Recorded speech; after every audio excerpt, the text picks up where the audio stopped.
Right now, let's bring it back to studio. Let's put on the lens of analysis and help you make sense of the data that is coming through. So, Jan Joubert, back with us to help us do exactly that. Jan, let's start in Cape Town. They are almost done and dusted. In fact, the news there is that the next briefing, when the officials of the IEC brief us, they'll be telling us that the show is over, folks. We are wrapping up and the rock will be shutting down that side. But you've been keeping an eye on wards in the city of Cape Town. Yes, Sizwe, I have.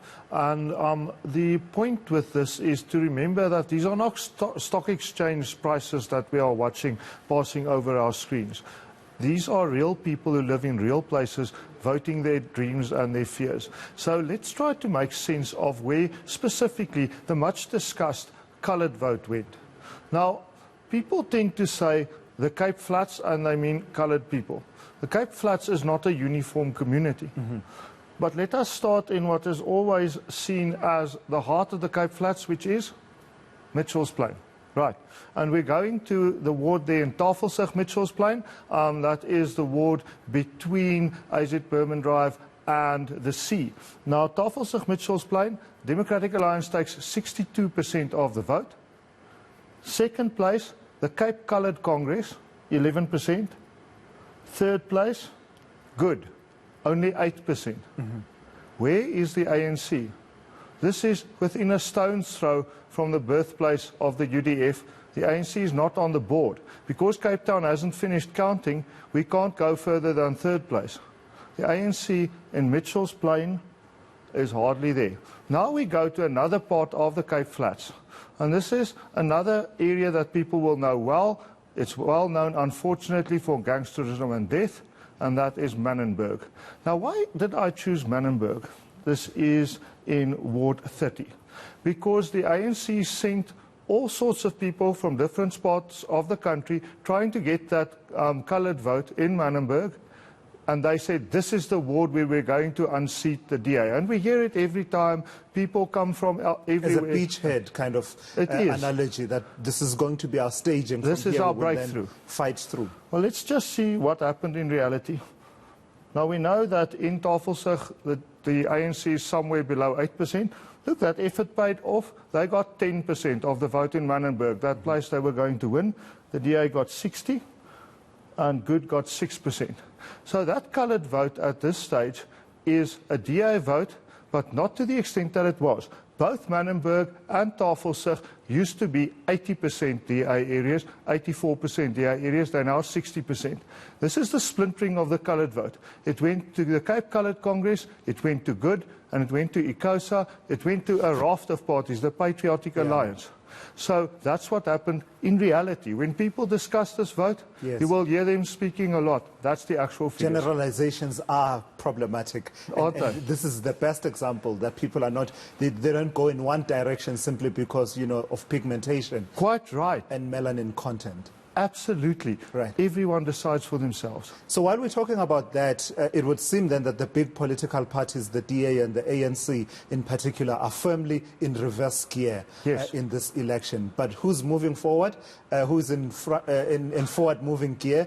I was having a conversation with you off air about the elephant is on the move. The elephant is on the move.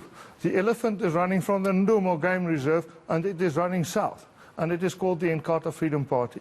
Now, we just listened to the electoral officer for KwaZulu-Natal telling us that they have finished counting up in Danhausen and Newcastle and in Manenberg, which is Utrecht. Those results are out, and the IFP results there are well known and they are strong.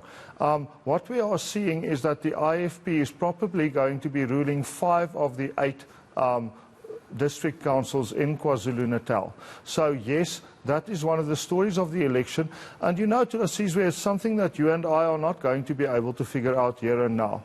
But a lot of research will have to be done. And yet again, a lot of generalizations would have to be addressed. For how long have we listened to people saying, oh, you know, they're basically the story of the past? Well, some rethinking is going to have to be done. And the interesting thing is, it's a party in decline which is now in the ascent. How do you do that? Many parties are in decline. Maybe some might go for tea in Ulundi or Hlabisa? Well, I did an interview some weeks ago with the leader, Velenkosini Hlabisa, and I tried to say, hey, listen, there are many political parties in trouble. Would you be willing to share how you went from a decline, a significant decline? There was a point in some of these municipalities where really their performance was mediocre. Yes. Only for them to turn it around spectacularly. Even worse than that, they were in the political intensive care unit, and now they're sprightly. Yeah. So, yes, I think Nkosi Hlabisa would have to tell us a few things. Maybe we should get him here at some point. All right, thanks for that, Jan. We'll touch base with you a bit later on. He is talking, of course, about the IFP's performance in KwaZulu-Natal.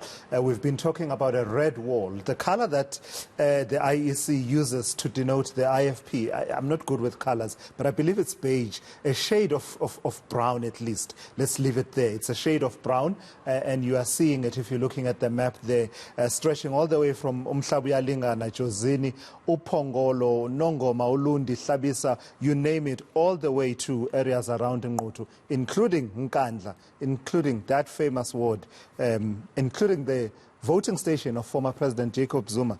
And it also went previously. The ANC managed to hold that voting station at least, but this time around it's gone IFP as well.